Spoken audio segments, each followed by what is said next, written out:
8টি বর্জনীয়র 1 নাম্বার, বিলম্বে ইফতার করবেন না কখনো। 1 নাম্বার, দেরি করে ইফতার করা নিষিদ্ধ। ইহুদিরা দেরি করে ইফতার করে। লা ইয়াজালুন নাসু আলা খাইরিন মা আজ্জালুল ফিতরা। বিশ্বনবী বলেছেন, এই উম্মত যতদিন আগে আগে ইফতার করবে, এই উম্মতের কপাল থেকে কল্যাণ কেউ ছিনিয়ে নিতে পারবে না। চিল্লায় বলেন ঠিক কি না? আজানের জন্য বসে থাকবেন না, সময় দেখবেন।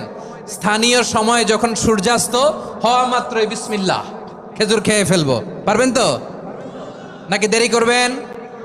2 নাম্বার, রমাদানের পবিত্রতা বজায় রাখবো। কোনো তর্ক বিতর্ক অশ্লীলতায় আমরা জড়াবো না, ঝগড়া করবো না, সরাসরিও না, ফেসবুকেও না।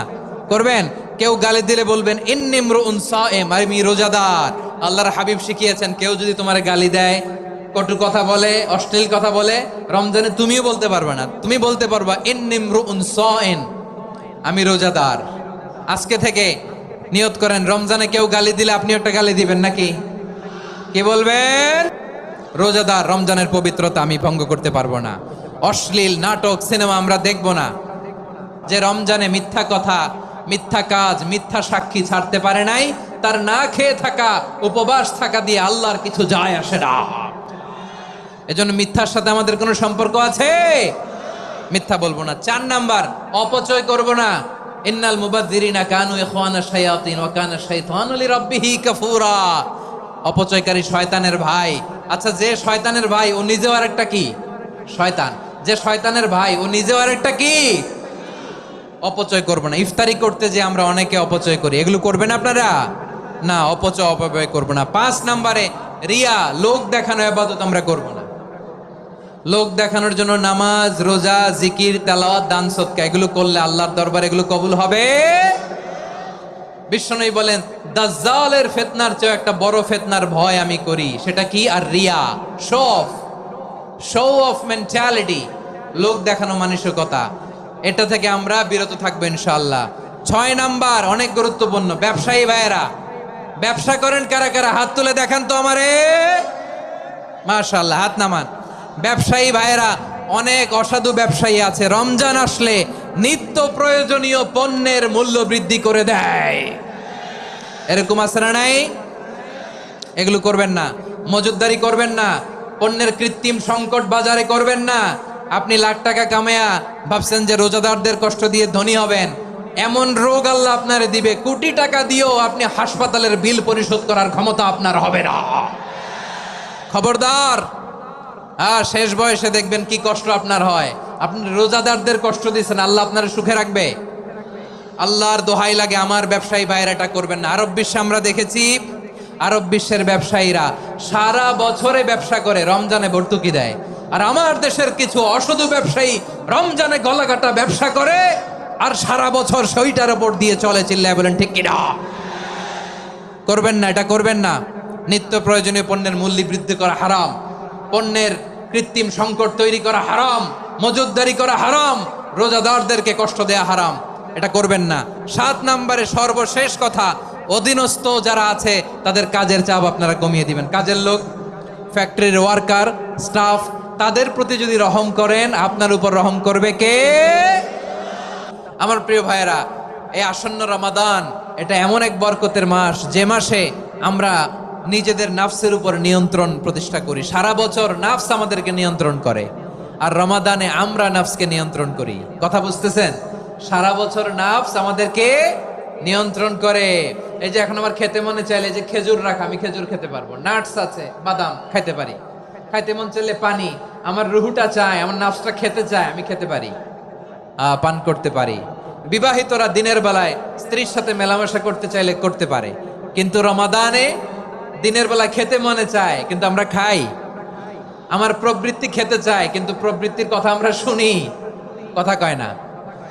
রমজানে খেতে মন চাইলে আমরা খাই, তৃষ্ণায় গলা ফেটে যায়, গলার ছাতি ফেটে যায়, কিন্তু এক ঢোক পানি কি আমরা গিলি? বিবাহিতরা দিনের বেলা স্ত্রীর সাথে কি মেলামেশায় যায় না। তার মানে সারা বছর নফস আমাদেরকে নিয়ন্ত্রণ করে, আর রমাদানে নফসের উপর আমরা নিয়ন্ত্রণ প্রতিষ্ঠা করি। নফসের লাগাম আমরা রমাদানে টেনে ধরে। চিল্লায় বলেন ঠিক কিনা? এজন্য আমার প্রিয় ভাইয়েরা, নফসের উপর নিয়ন্ত্রণ নিতে চাইলে রমাদানের রোজার কোনো বিকল্প নাই। এটা এমন মাস যে মাসের ফজিলতেরও কোনো শেষ নাই। এই মাসকে বলা হয় দ্য মান্থ অফ হোপ। এটা আশা জাগানিয়া মাস। রমজানের কথা শুনলে আশা জাগে না হৃদয়ে? হ্যাঁ, ইদা জাআ রমাদান ফুতিহাত আবওয়াবুস সামা ওয়া গুল্লিকাত আবওয়াবু জাহান্নাম ওয়া সুফিদাতিশ শায়াতিন। রমাদান আসলে আকাশের দরজাগুলো খুলে দেওয়া হয়, মানে জান্নাতের। জাহান্নামের দরজাগুলোকে লক করে দেওয়া হয়, শয়তানকে চেইন আপ করা হয়। ইবাদত করলে শুধু করতেই মনে চায়। চিল্লায় বলেন না সুবহানাল্লাহ। রমজানে ইবাদতে যেই মজা পাওয়া যায়, সারা বছর অন্য কোনো মাসে এই মজা আপনি পান? আমার চাঁপাইনবাবগঞ্জের ভাইরা আওয়াজ করে বলেন না, রমজানে ইবাদতে যেই মজা অন্য মাসে এটা পান?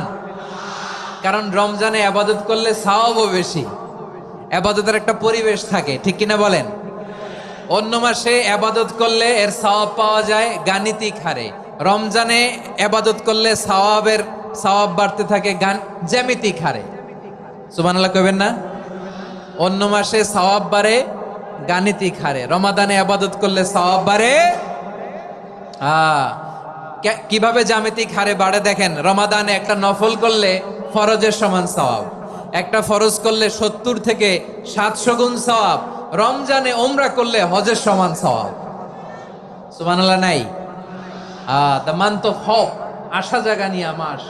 এই মাস আমাদেরকে হোপফুল করে, আশাবাদী করে। রমাদান যেমনি দ্য মান্থ অফ হোপ, আশা জাগানিয়া মাস, এট দ্য সেম টাইম এই রমাদান হচ্ছে মান্থ অফ ওয়ার্নিং, একটা ওয়ার্নিং এর মাস। নবী যেমনি আশা জাগাইছে, আবার ওয়ার্নিং দিয়েও গেছে, খবরদার। ওয়ার্নিংটা কেমন? আল্লাহর হাবিব সাল্লাল্লাহু আলাইহি ওয়াসাল্লাম মসজিদে নববীর ভেতরে, হঠাৎ তিনি মসজিদে নববীর মিম্বারে পা রেখে বললেন আমিন।